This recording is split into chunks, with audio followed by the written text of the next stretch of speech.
هانتوما البنات المنظر يا سلام. المهم ديك البصل كتجي معسله ودايبه، وديك الفلفل كتجي حتى هي دايبه وواقفه في المريقات. رافقت هاد الطبق ديال التكتوكه بالطورطيه، صورت لكم الطريقه ديالها، كتجي الصراحه لذيذه لذيذه فوق ما كتصوروا. السلام عليكم البنات، كيفاش عاملين؟ كنتمنى يلقاكم هاد الفيديو بخير وبصحه وعافيه. اليوم غادي نشارك معكم طريقتي ديال عمل التكتوكه. كل واحد وكيفاش كيعملها، طبعا الناس بزاف كيعرفوا يعملوها، ولكن كاين اللي كيعملها بالثوم، كاين اللي كيعملها بالبصل، والصراحه انا كتعجبني بالبصل، كل واحد والذوق ديالو. وغادي نشارك معكم طريقه ديال الاحتفاظ بالفلفل مده اطول بطريقه سهله، يعني ما فيهاش شي تعقيدات. انا عندي بزاف ديال الفلفل وما غادي نستعملوش كامل، النص ديالو غادي نطيبه تكتوكه، والنصف الاخر غادي نحتفظ به في المجمد. كينفعني صراحه في البيتزا، كينفعني في بايلا، المهم كي تحتاج الصراحه. كيف ما شفتوا انا غسلت الفلفل مزيان ومن بعد قطعتها لمربعات صغيره. اذا عجبكم الفيديو بنات ما تنسونيش بلايك باش كتشجعوني انني ننشر الفيديوهات اكثر. قسمت هذه الكميه ديال الفلفل الى قسمين، النص غادي نطيبو دابا والنصف الاخر كيف ما قلت لكم غادي نحتفظ به في المجمد. واللي بغى يشويه من بعد يعملو في بلاستيكه ويحتفظ به في المجمد. انا صراحه كنحتفظ به هيدا كيجيني سهل.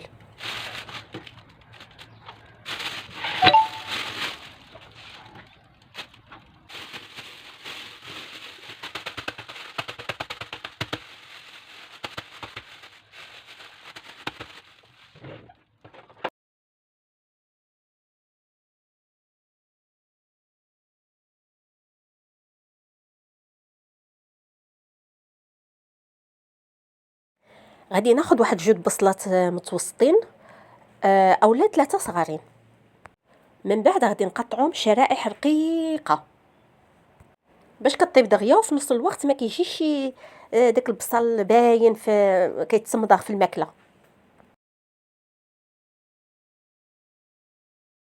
غادي ناخذ واحد تقريبا واحد 4 كاس ديال الزيت، لان هاد الوصفه هذه خصها واحد شويه الزيت زايد باش ملي كنقليو البصل والفلفل باش ما كتحرقش.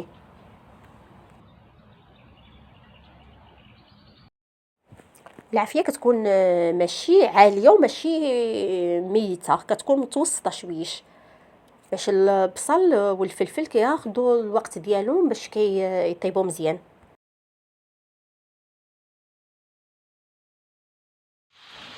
غادي نغطيها حتى تطيح ديك البصل شويش.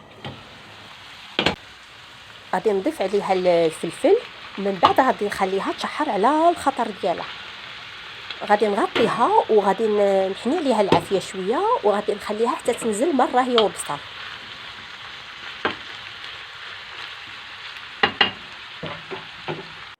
غادي نقطع واحد 4 ديال الحبات المطيشه بهذه الطريقه صغيره. هاد الوصفات رغم البساطه ديالهم كيحتاجهم الناس بزاف، وخصوصا المبتدئات كيجيهم في الاول كلشي صعيب.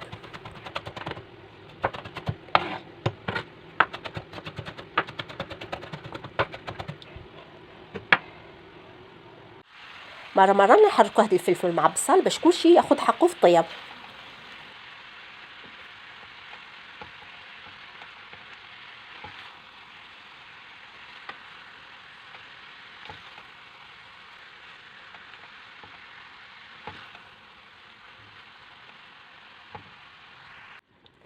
صافي هبطت شويه، دابا غادي نضيف الطماطم وغادي نضيف التوابل. اكله سهله ولكن خصها الوقت د الطياب، يعني الواحد ينوض في الصباح يبدا من هاد الماكله هي الاولانيه باش تاخذ الوقت ديالها، ومن بعد نشوفوا شغلنا.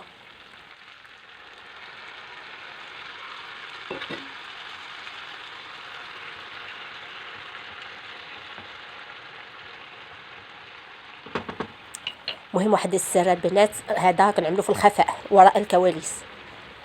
واحد الرشيشه ديال السكر، هذا السكر كيلب ديك المرق وفي نفس الوقت كيعسل ديك البصل وما تخافوش منه لان ما كيجيش المذاق باين السكر.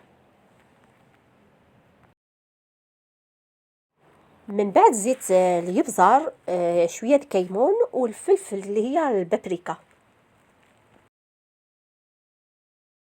من بعد ضفت عليها واحد النص ديال كاس د الماء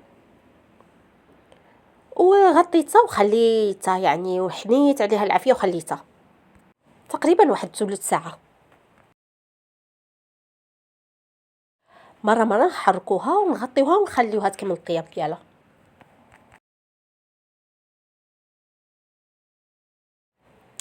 نسيت ما قلتلكمش، من بعد كنضيف عليها واحد المغرفه صغيره ديال الصلصه،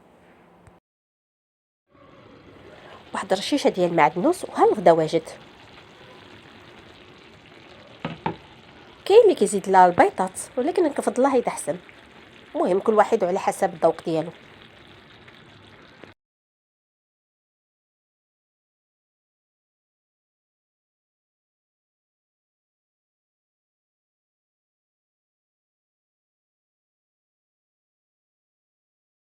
بالنسبه للطورطيه غادي نعمل 3 حتى ل 4 ديال حبات ديال البطاطس، متوسطين، ماشي كبارين ماشي صغارين. من بعد غادي نقطعها مربعات تكون صغيره.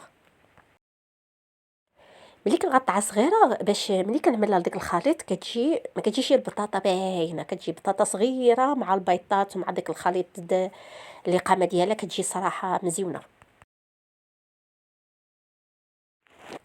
كنرش عليها الملح ومن بعد كنعملها تقله.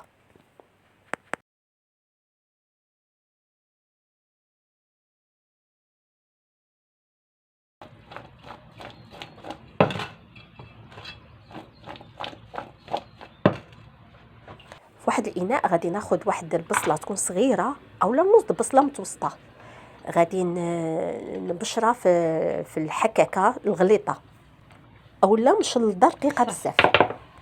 من بعد غادي نعمل واحد ريزه الثوم وواحد مغرفه كبيره ديال المعدنوس. غادي نحتاجو من 3 حتى ل 4 بيضات.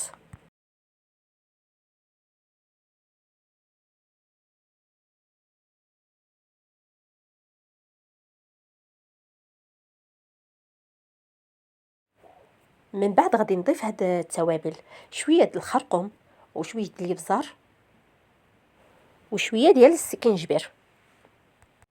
بالنسبه للملح راه ما غادي نضيفوهاش لان عملناها في البطاطا.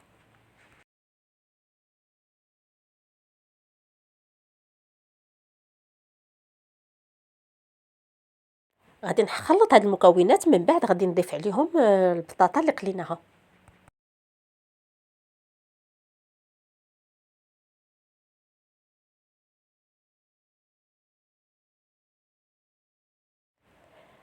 غادي نخلط كلشي مزيان. من بعد غادي نعمل واحد المقله تكون ما كتلصقش، ونعمل فيها شويه ديال الزيت، واحد رشيشه ديال الزيت، ومن بعد غادي نخليها تقلى.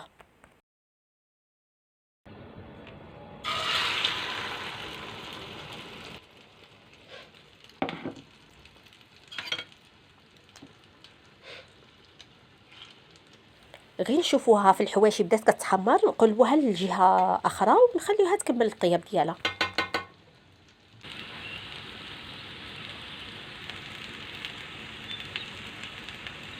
رافقت هاد الاكله مع شويه ديال الزيتون بالثوم والربيع،